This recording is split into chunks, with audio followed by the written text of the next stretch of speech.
Hi guys, it's Chill, here. Welcome back to the second part of What If Naruto Saves the Gods During the War. Hope you all enjoy. Naya hahaha. Naruto cackled madly. I'm so excited. So you keep saying, Athena deadpanned. Hey, I have a perfectly legitimate reason. For talking incessantly on the way down? Exactly. Most of the gods in the elevator rolled their eyes at the blonde. Since their little talk in the god's throne room, Naruto had been randomly breaking into giggles like a crazy person. He was currently surrounded by several goddesses, namely Athena, Aphrodite, Artemis, and Hestia. The moon goddess, who was most annoyed with him, was one chuckle away from slapping him on the back of the head. Then, of course, he chuckled. Smack. Ow. Naruto yelped, rubbing the back of his head and glaring at the moon goddess. She gave him a flat look. You sound like a mad fool. Stop chuckling. Meh, you're no fun, he said, but then started smiling again almost immediately, causing the occupants of the elevator to roll their eyes for the second time. As they stepped out, the security guard looked up and nodded in their direction discreetly, though he did raise an eyebrow at the grinning blonde with them. Wow, that guy looks crazy, he thought, unaware that many people had thought the same thing recently. Naruto looked around the place, taking in the sights. He saw many things that were familiar to him, some that were different. He stopped by a lamp and peered at it with interest. Huh, he said, causing the goddesses to stop around him. What is it? Hestia asked. You guys have fluorescent lighting, he said. Yes? Why? It's been a while since I've been here. There are so many new things. They all stepped outside, and Naruto blinked in surprise at the many tall buildings around him. He crouched slightly, gathering power in his legs, before jumping upwards, easily sailing past the top of several buildings to land lightly on the closest one, which gave him a decent view of the city. He looked out and sighed as the goddesses appeared behind him. Case in point, he said. This place has changed a lot over the years. Can't even see any stars. Artemis blinked in surprise at him, not expecting that last comment. What would a man like you care about the stars, she asked, and he raised an eyebrow. What? Just 'cause I'm a man, I automatically have to not care about nature? Who's being sexist now? She flushed angrily at his words. Men I've met seem to have a less than cordial relationship with nature, she fired back. And how many men have you actually met and/or interacted with, he asked. Most of the men you've met are either, A, total assholes, B, your family, some of whom fall into case A, or C, just interested in getting in your pants. And which rank do you fall into? The moon goddess asked with more than a little anger. None, he replied, to which all of the goddesses raised an eyebrow. Really? Artemis asked skeptically. Yep. I'm most certainly not your family, though your family tree is so fucking confusing it drives me nuts. And I like to think that I'm not a total asshole. Before he could continue, he was interrupted by Artemis. And you don't want to get into my pants. That's all men ever want. To ravage maidens and then leave them behind like a broken sandal. What makes you so different? She asked savagely. Most of the goddesses were surprised when Naruto merely blinked, not expecting the question. I'm not like that, he said. I'm a lot nicer than you'd believe. Oh, really? Artemis asked, still angry. All I see is an arrogant, insane, unintelligent fool who probably only wants to get out so he can take advantage of us. Naruto merely stood, his head cocked to the side. Well, most of that was probably true, he said, surprising everyone. I can be pretty arrogant, I used to be insane and I'm not sure if I've recovered, and I'm most certainly unintelligent. Then his features hardened. But there is one thing I'll never do, and that is take advantage of a woman. They were all surprised at the vehemence in his voice. Artemis just stared at him for a few seconds, and, seeing the conviction in his eyes, gave a humph and turned away, crossing her arms. He sighed and rubbed his temples. Did you say you used to be insane? Hestia asked, and Naruto looked at her, surprised. Well, yeah, of course. What, did you expect me to be of sound mind? Well. Do any of you have any idea what it's like to be stuck inside a rotten egg for 30,000 years? It's boring. Naruto grunted sourly, then rubbed a spot on his back. Plus I've had a Charlie horse since the Middle Ages. Hestia coughed awkwardly and Aphrodite chuckled at the expression on Naruto's face. But you used to be? You're not insane right now? Nah, I grew out of it, he said, and the goddesses all deadpanned. How do you grow out of being insane? Naruto gave a chuckle at them before he turned serious again. Look, if you don't want to help me, then that's fine. Just say so. He waited for a few seconds, and when no replies were forthcoming, he continued. But if you are, I need to let you know about a few things that you'll be dealing with. Athena, the strategist of the group, leaned forward a little to listen closely. Okay, so, these people that are holding me captive are inside a huge compound in Oregon. That's where we need to start. Oregon? Aphrodite asked. She wasn't expecting such an obvious location. Yeah. Specifically, under Crater Lake. The extinct volcano? Aphrodite asked, and the other goddesses looked at her in surprise. You know about that? Hestia asked, and the goddess of love seemed mildly offended. I do a little geography, you know. Do you think I spend all my time on my wardrobe? Yes, they all deadpanned, and Naruto gave a laugh. Well, how do you know about it? Athena asked, and Aphrodite's expression turned from crestfallen to swooning in a second. Crater Lake is one of the most beautiful places in the world, she said dreamily. More love is created there than in this entire city. I mean, it's practically oozing the stuff. That's not the only thing it's oozing, Naruto growled, crossing his arms and muttering incoherently to himself. What are you on about?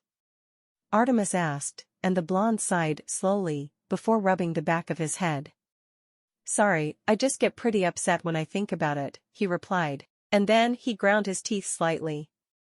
Ungrateful, conniving, power-hungry bastards. Excuse me? Athena asked, looking offended. Not you, Naruto replied hurriedly. I'm talking about the people who imprisoned me. This brought about another round of angry muttering. There were raised eyebrows all around at the blonde, but before anyone could comment, Naruto perked up, looking down at the street below. Huh, he said. That little sea urchin seems a bit upset. What? Most of the occupants of the rooftop walked forward a little to see what Naruto was looking at. Down below, Percy was having a rather heated discussion with some of his friends. As they watched, he ran towards the edge of the river, and pretty soon, several shapes appeared in the surf. What are they? Naruto asked, scratching his head in confusion at the beautiful animals in the water below. They're called hippocampi, Athena said. Some of the most beautiful creatures in the world. Huh, Naruto deadpanned. They're fish ponies. Don't be so rude. Aphrodite said with annoyance. He looked up at her, blinking. Yeah, but, they're fish ponies. The goddess of love, normally used to people respecting the beauty in things, couldn't help but cross her arms and pout. There they go. Naruto said, watching as the three shapes swam off with the speed of jet skis. Who wants to follow em? I thought you said that you wanted to get free? Hestia asked, slightly confused. Well, yeah, but I've been waiting for a few thousand years, I can wait for another couple minutes. With that, he jumped off the building, whooping as he soared through the air. The four behind him were torn between annoyance and amusement at his childishness. Minutes later, Percy stood before Rachel Elizabeth Dare as he tried to talk her out of her chosen path.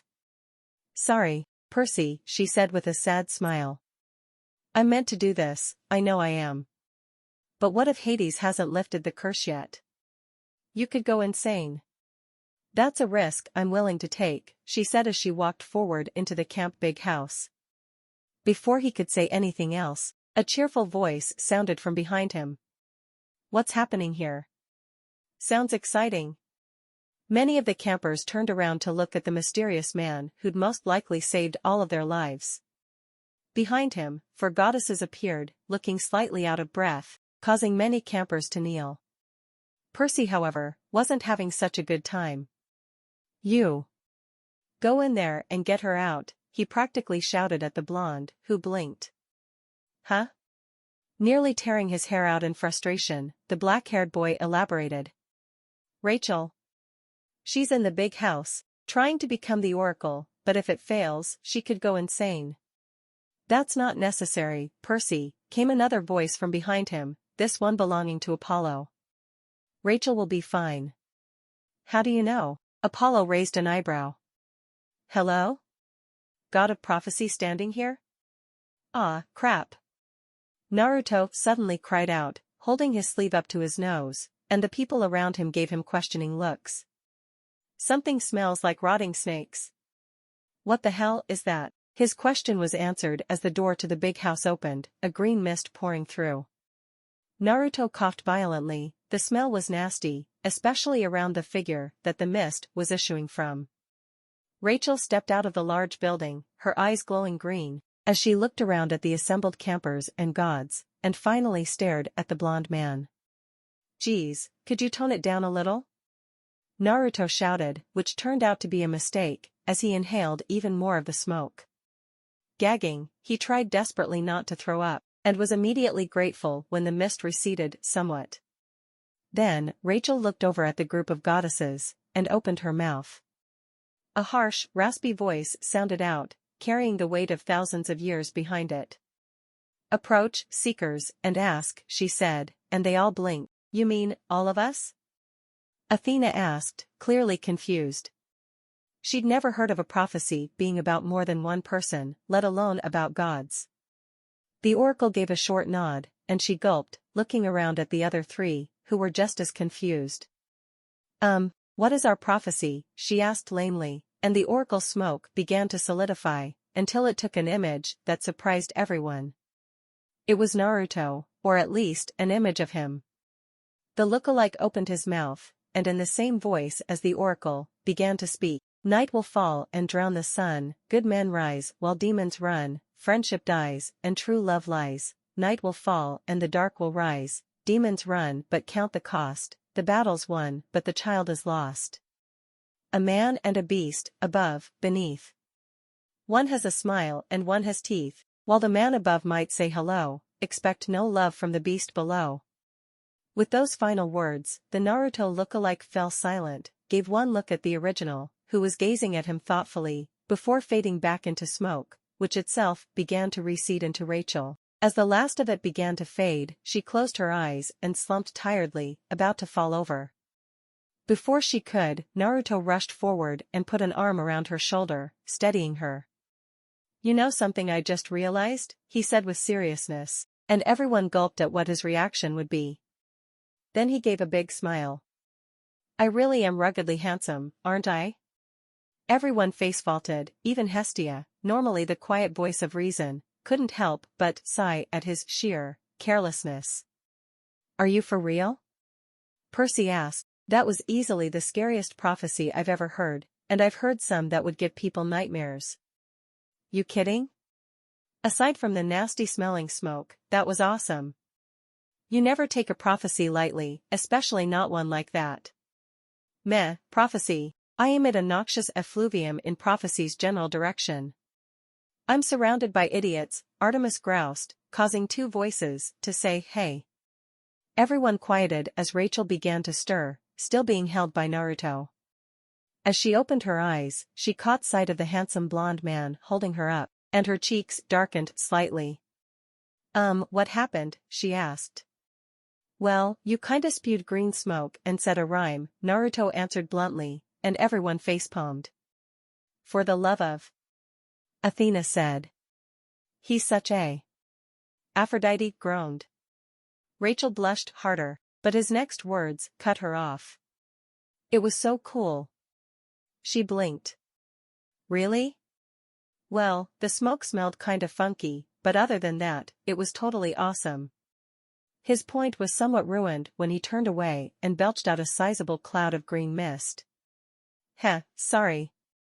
No problem, she said, clearly unsure of how to respond. Can you stand? He asked, and she blushed even harder as she realized that she'd been unconsciously leaning into his warm, and very muscular, body.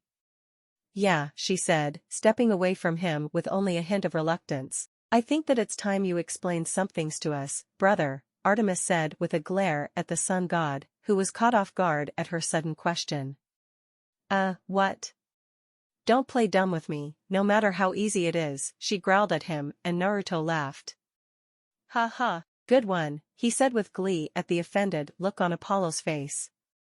That's so rude, little sis. I'm not that stupid. You barely even have a brain, you great big ball of gas. And for the 5 millionth time, I am not your little sister. Apollo recoiled slightly at his sibling's anger. I have a brain, he murmured quietly. I just don't use it much. By now, Naruto was literally rolling on the ground with laughter, struggling to draw breath at the hilarious display before him. Finally managing to recover after a few seconds, he wiped a few tears of mirth from his eyes as he continued to chuckle. Oh, man, I haven't had a laugh this good since I hung out with Pan. A full 5 seconds of silence followed his statement. At this point, practically nothing surprises me anymore, Athena said tiredly. A dozen nature spirits, satyrs and nymphs alike, approached the man on the ground almost reverently. You've met Pan? They all clamored, and he gave a huge grin. Oh man, Pan was awesome.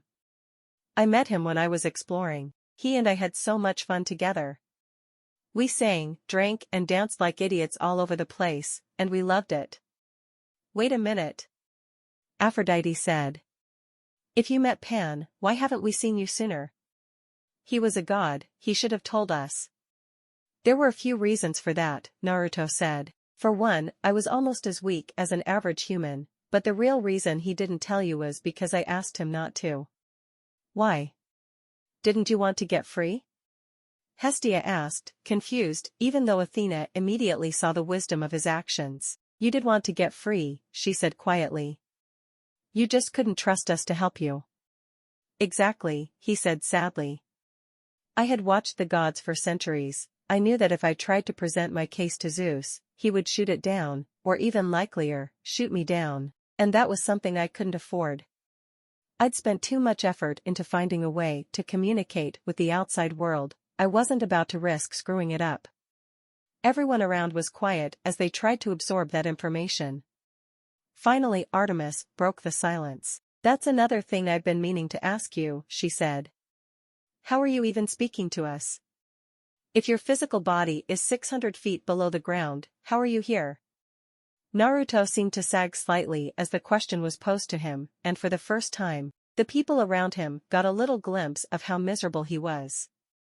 More by sheer dumb luck, really, he said with a morose laugh. I don't think you would be interested. On the contrary, the moon goddess said, not seeming to notice how sullen he had become. I'm quite interested. Artemis, let it go, Aphrodite whispered quietly, causing all the goddesses to look at her in surprise. She seemed worried. They were right. She could feel the raw emotions brewing beneath Naruto's relatively calm exterior, and knew that pushing him was a very bad idea. Before anyone could say anything, Naruto made a hand sign and a small leaning chair made of wood pushed itself out of the ground, right under him, and he settled down, sighing. All right, I'll tell you, he said, to the surprise of many. It was pretty much an accident anyway. He seemed to collect himself and began his story. Does anyone know the origin of Crater Lake? He asked, and several people nodded. It used to be an active volcano called Mt. Mazama, said a girl with blonde hair and gray eyes. Point for the lady, that's correct, he said. Well, truth is, that's where my prison got dropped into. A volcano? Hestia asked incredulously. Yeah, the guys who imprisoned me needed a fast and easy way to get me out of the way, and digging a big-ass hole didn't seem like a very good idea, so they did the next best thing. They shoved my prison into Mt. Mazama, probably the biggest volcano on the planet. Aren't there bigger ones under the sea? Why didn't they just put you there? Athena asked. Not so easy to do, they needed to build a base to monitor and siphon off my power, and it's a lot harder to do that on the water, especially since they needed to be pretty close to me to do it. So they put me there close to 30,000 years ago, shoving me into a prison and letting me sink deeper and deeper into the earth, going with the lava flow. A weight seemed to drop onto his shoulders. All the people listening to his story could actually see how tired he was, not physically, but mentally. And then, around 5700 BC, they brought me up. For a little while, I actually thought that they might have changed, that I might have a chance at freedom. Then his eyes darkened. But that's not what happened. They gave me an order, one that I couldn't refuse. What was it? Athena asked, almost afraid of the answer. They told me to flood the entire planet. Everyone gasped, even some of the gods. They stared at the man before them with wonder, and just a hint of fear. But you have to understand, he said. I never wanted to do it. Before they made me, I sent out a physic warning across the planet. Warning anyone who was listening of what was coming, asking them to prepare themselves. Most people heard it. Some chose to ignore it, others didn't. Once I was done, they shoved me back into my prison, and that's where things get even more violent. When they put me back, how do you think I felt? Angry? Hestia asked hesitantly. Naruto gave a sardonic laugh. Angry?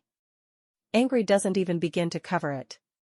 Try murderous. Everyone gulped as Naruto stood up and walked over to the railing overlooking the ocean, sighing. I was the one who caused MT Mizama to explode, he said quietly. What? Athena gasped. How? Ever heard the saying anger is a powerful force? Yes? Well, in my case, it's quite literal. When I get angry, bad things happen, and at that moment, I was absolutely furious. The volcano had already been stressed, it would have blown up sooner or later, I just provided the last push. Naruto sighed, he seemed more and more exhausted with every word he said. And that's part of how I'm talking to you today, he said. In the aftermath of the explosion, the crater slowly filled up with rainwater until it was a lake. There were only a few people who ever approached it. The Klamath Native Americans believed it to be inhabited by the god of the underworld, Leo. So, only people who were strong spiritually approached it. One of them died, and sunk down into the bottom of the lake. Naruto chuckled. By sheer chance, his body went down into the lava flow, and most of it disintegrated, but enough managed to get down to me, for me to make a path. That's what this body is. A path? A body that I could control from a distance as if it were my own, Naruto elaborated, raising his shirt to show several black spikes in his body, though most of the girls weren't as occupied by those. These are what I use to control it from afar. It was the only option available to me. I couldn't make a shadow clone that would last long enough. Over the next few hundred years, I managed to shove the body upwards, a few inches at a time, until I was finally somewhat free. Why? Aphrodite asked. He looked her, surprised. What do you mean? Why did those monsters want to flood the world? Kill thousands? More like millions, Naruto growled. And to answer your question, for fun. What? Came the response from many.